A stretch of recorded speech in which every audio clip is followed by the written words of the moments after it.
Selamat datang saya ucapkan kepada peserta training sekalian.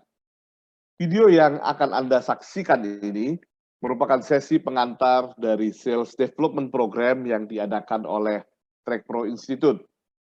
Dalam video ini kita akan bersama-sama menyamakan persepsi kita mengenai dunia yang kita geluti bersama dan juga menyamakan persepsi kita terhadap beberapa hal yang berkaitan dengan sales. Agar nanti kita bisa berada di satu halaman yang sama ketika kita berbicara lebih jauh di dalam sales development program ini. Nah, kita mengerti bahwa secara natural, ya, bahwa manusia secara alamiah itu sudah melakukan aktivitas sales. Walaupun mungkin kita belum bisa melabel hal tersebut sebagai sales. Ya, saya berikan contoh, misalkan seorang anak yang dengan segala daya upaya, yang mulai dari meminta, sampai merengek, sampai menangis, dan lain-lain, ya untuk bisa meminta jajanan kepada orang tuanya. Sebenarnya sedang melakukan aktivitas sales. Dan juga sebenarnya sedang menerapkan beberapa prinsip sales, walaupun mungkin dia tidak sadar pada saat dia melakukannya. Atau misalkan seorang pria yang jatuh cinta pada seorang wanita, ya lalu melakukan segala proses pendekatan dan rangkaian proses-proses lainnya hingga akhirnya dia berlutut di depan pasangannya di sebuah tempat yang sudah dipersiapkan dengan sangat romantis, dengan lagu background yang juga mungkin sangat romantis, dan membawa cincin, menunjukkannya kepada pasangannya dan meminta tangannya di dalam pernikahan, itu juga sebenarnya sedang melakukan aktivitas sales. Dan di dalamnya, dia juga menerapkan prinsip-prinsip sales. Nah, jika demikian, kita bisa mengatakan bahwa sales adalah salah satu bakat. Ya, mungkin kita boleh pakai kata yang lain, tetapi biarlah kali ini kita pakai kata bakat. Ya, bahwa sales adalah salah satu bakat yang dimiliki oleh setiap manusia. Ya, karena segala aktivitas kita ya, yang melibatkan apa? Yang melibatkan adanya kebutuhan manusia yang dapat dipenuhi oleh manusia lainnya, kemungkinan besar merupakan atau melibatkan kegiatan sales di dalamnya.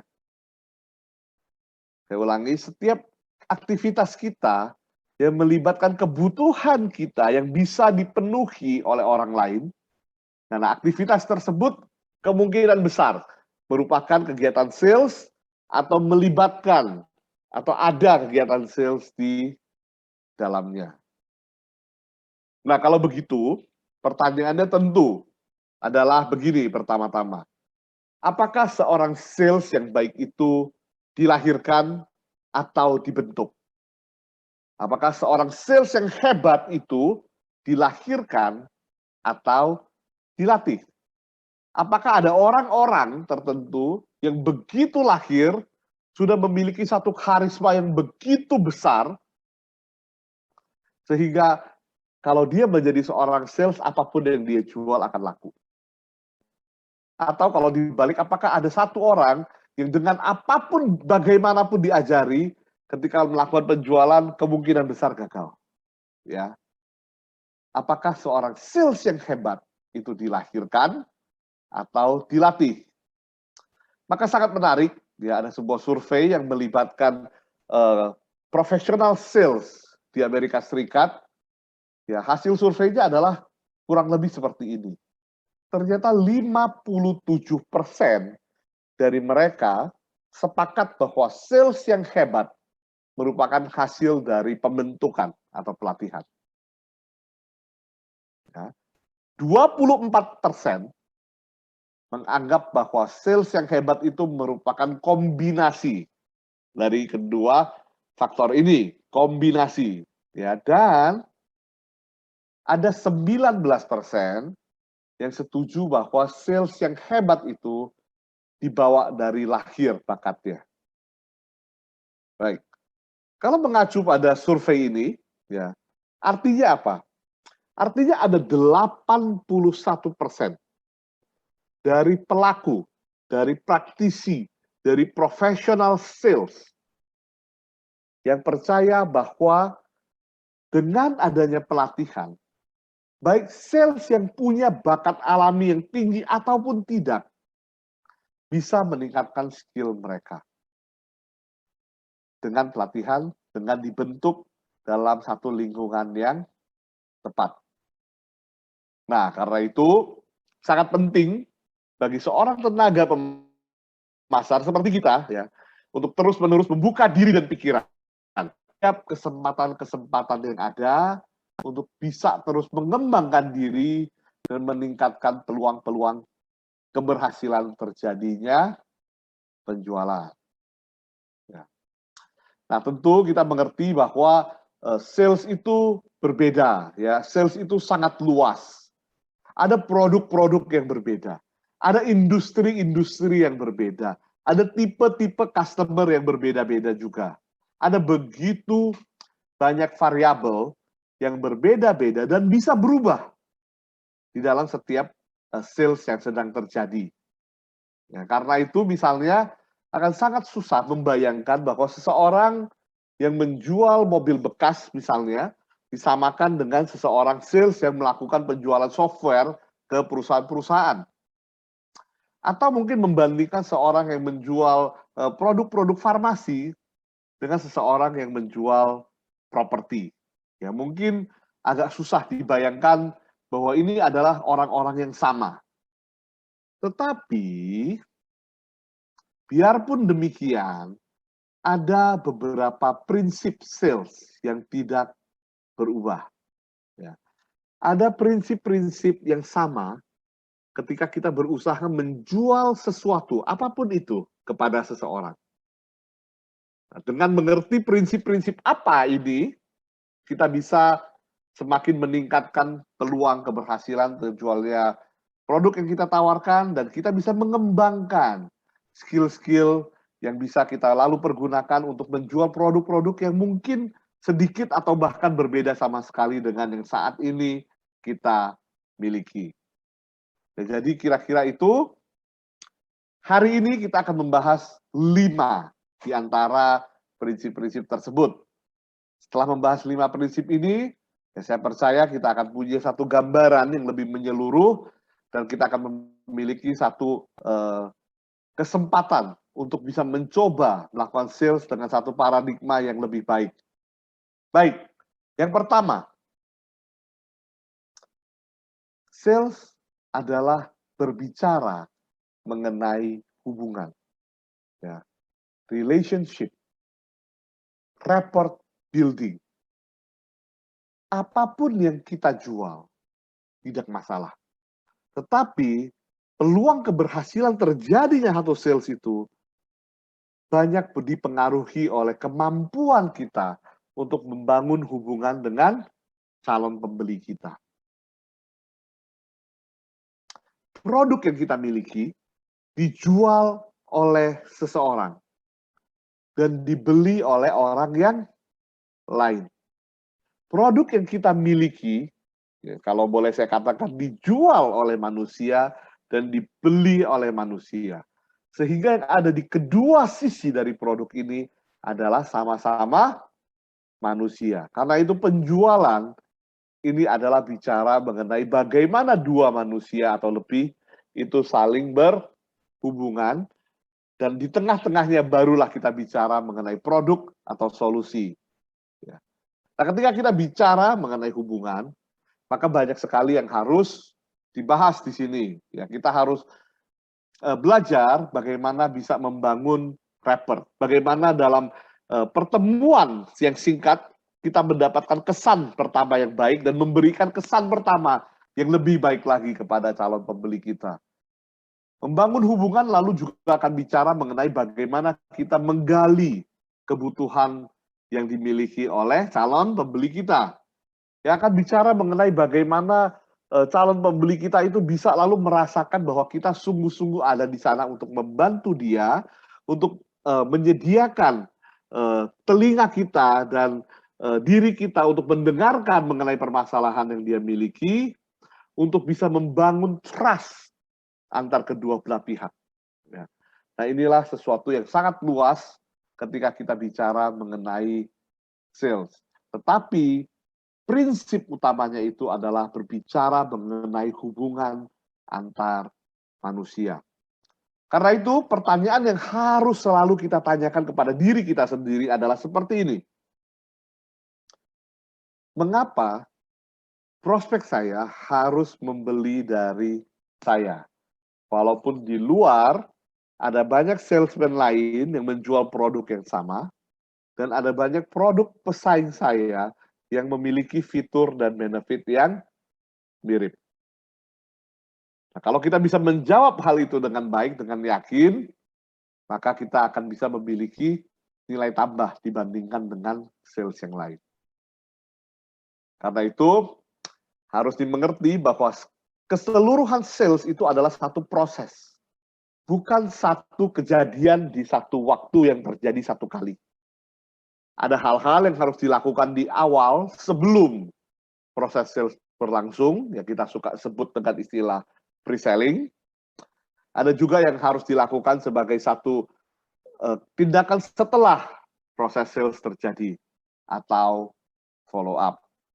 Inilah yang pertama, yang seringkali kita suka lupa karena terlalu terfokus pada produk, tapi harus ingat, sales adalah interaksi, adalah hubungan. Yang kedua, pelanggan adalah raja. Ya. Mungkin tidak dalam setiap situasi, tapi harus diingat bahwa pelanggan adalah raja. Proses sales bukan tentang produk kita, bukan tentang perusahaan kita, tetapi mengenai kebutuhan dari calon pembeli kita. Untuk bisa mendapatkan sales, kita harus menjadikan calon pembeli itu sebagai peran utama. Harus menjadikan mereka sebagai sentral dari keseluruhan proses ini. Atau kalau kita pinjam istilah yang tadi, harus menjadikan mereka sebagai king. Sehingga mereka berpikir bahwa keseluruhan proses ini ada untuk mengatasi masalah mereka, untuk memberi alasan kepada mereka, bukan mengenai kita atau produk kita. Ingat sekali lagi, kebutuhan mereka yang harus kita jawab, bukan produk kita yang harus dipaksakan, diperlukan oleh mereka. Nah, karena itu kita juga perlu mengingat bahwa apa? Bahwa dengan menjadikan mereka sebagai peranan utama atau menjadikan calon pembeli sebagai raja dalam proses sales ini, mereka akan terlibat secara emosional. Mereka akan terlibat lebih dalam keseluruhan proses ini. Dan kita juga tentu sudah tahu, bahkan selalu ingat juga bahwa orang melakukan pembelian itu lebih banyak didorong oleh emosi mereka. Akal sehat atau logika itu baru datang kemudian untuk melakukan pembenaran, untuk justify daripada pembelian tersebut. Karena itu, dengan bisa menjadikan mereka peran utama, dan mereka mengungkapkan kebutuhan mereka, lalu kita berikan mereka alasan untuk membeli produk kita, yang akan menentukan nanti adalah sisi emosi daripada calon pembeli kita. Ya, barulah setelah itu nanti kita bicara mengenai hal-hal lain yang sifatnya lebih logis. Satu tambahan yang sangat penting adalah bahwa salah satu indikator keberhasilan sales bukan ketika seseorang membayar sejumlah uang kepada kita. Ya, karena kalau hanya itu satu indikator keberhasilan sales atau menjadi indikator sales yang sukses, maka pelanggan yang terpaksa membeli karena kecewa, walaupun kecewa, atau pelanggan yang terpaksa membeli karena memecahkan barang di toko kita misalnya, yaitu tidak akan membeli lagi barang yang sama dengan kita, karena kecewa. Tetapi salah satu indikator sales yang sukses adalah ketika prospek, ketika calon pembeli benar-benar berubah menjadi seorang customer, yaitu seseorang yang bersedia memiliki hubungan dengan diri kita, memiliki hubungan dengan produk atau solusi yang kita miliki, dan dengan perusahaan yang kita wakili. Itulah baru sebuah sales yang sukses terjadi. Yang ketiga,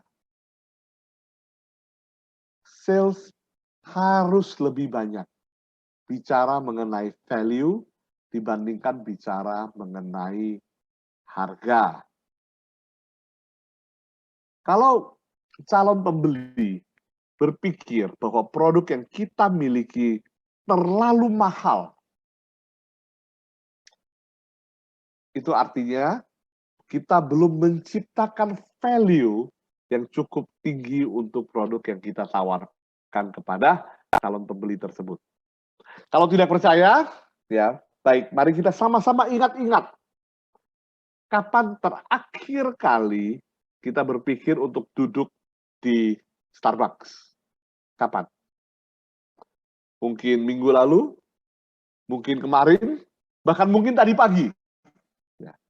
Nah, ketika kita berpikir untuk duduk di Starbucks, belum tentu harus dilakukan, tetapi ketika kita berpikir untuk duduk di Starbucks, itu adalah saat di mana kita memutuskan untuk diri kita bahwa segelas kopi seharga 60.000 itu murah. Mungkin mendengarnya saya mengatakan hal ini terdengar sedikit konyol, tapi pikir baik-baik bahwa itu adalah persepsi terhadap nilai yang kita berikan kepada segelas kopi di Starbucks. Kita lalu tidak hanya berbicara tentu mengenai satu gelas kopi, tapi ketika kita bicara mengenai hal tersebut, kita bicara mengenai keseluruhan paket yang kita dapatkan ketika kita datang dan kita duduk di tempat itu dan memesan kopi seharga 60.000 tersebut. Nah, di dalam setiap industri, pasti ada pesaing-pesaingnya. Dan di setiap industri pasti ada produk-produk yang serupa, yang bisa memiliki fitur dan yang sedikit serupa, tetapi ada sedikit juga perbedaannya. Nah, tugas kita sebagai seorang sales adalah apa yang kita miliki harus kita tunjukkan kepada calon pembeli kita bahwa value yang ada dengan membangun hubungan dengan kita dan mengambil produk dari kita, itu lebih tinggi value daripada harganya. Ingat, Starbucks bisa menjual kopi seharga 60.000 karena ada satu paket suasana, ada satu paket atmosfer yang ditawarkan bersama dengan kopi tersebut. Ya. Bahkan Starbucks bisa menjual gelas seharga $500.000 dan orang-orang menganggap hal itu murah. Ya, itu karena value yang dipersepsi oleh calon-calon pembeli itu melebihi harga yang mereka tawarkan. Ya. Ketika customer mengerti value dari hubungan dengan kita, maka apa tadi? Maka Coca-Cola seharga 120.000 di sebuah hotel bintang 5 pun bisa terasa murah. Itu adalah satu poin yang tentu harus selalu kita ingat. Jangan terus-menerus bicara mengenai harga. Jangan terus-menerus bicara mengenai diskon atau cashback. Ya, bicaralah mengenai value. Yang keempat, selalu berusaha untuk melakukan closing. Sales tidak benar-benar terjadi sampai ada closing. Ya, tentu kita senang sekali kalau di dalam proses sales yang sedang kita lakukan, bahwa kita bisa memiliki hubungan yang baik dengan calon pembeli kita. Bahwa kita bisa berbicara panjang lebar dan dia bisa menceritakan segala kebutuhan dia dan apa yang dia alami dan tantangan-tantangan yang dihadapi oleh perusahaannya dan lain-lain. Tetapi sebelum ada closing, maka belum ada sale yang terjadi dan belum ada uang yang akan kita terima. Sehingga kalau kita berpikir bahwa semakin keras kita bekerja membangun hubungan, ya lalu kita berpikir bahwa semakin lama hubungan dipelihara dan semakin banyak informasi yang diberikan, oh ini berarti proses selling ini berlangsung dengan sangat baik. Belum tentu. Karena itu, ingat selalu bahwa di dalam setiap sales proses akan tiba waktunya bagi kita untuk masuk melakukan closing. Nah, untuk bisa mengetahui kapan hal ini, ya kita harus belajar bagaimana peka membaca tanda-tanda dari calon pembeli kita. Ya. Tidak masalah produk apa yang kita tawarkan, ya tidak masalah siapa yang kita jualkan, kita harus melakukan closing. Dan yang kelima, ya, adalah bahwa penting sekali bagi kita untuk mendengarkan.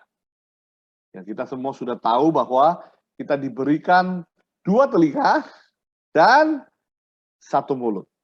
Ya. Lalu orang-orang akan mengingatkan kita bahwa hal itu adalah karena apa? Karena kita perlu mendengarkan 2 kali lipat lebih banyak daripada kita berbicara. Dan hal ini juga berlaku di dunia sales. Karena ingat sekali lagi, sales bicara mengenai hubungan. Hanya dengan belajar mendengarkan, kita bisa mengetahui kebutuhan-kebutuhan yang sebenarnya yang sungguh-sungguh diperlukan oleh calon pembeli kita. Hanya dengan mendengarkan, kita bisa memahami customer kita, bisa memahami prospek kita, dan baru dengan demikian kita bisa membangun hubungan yang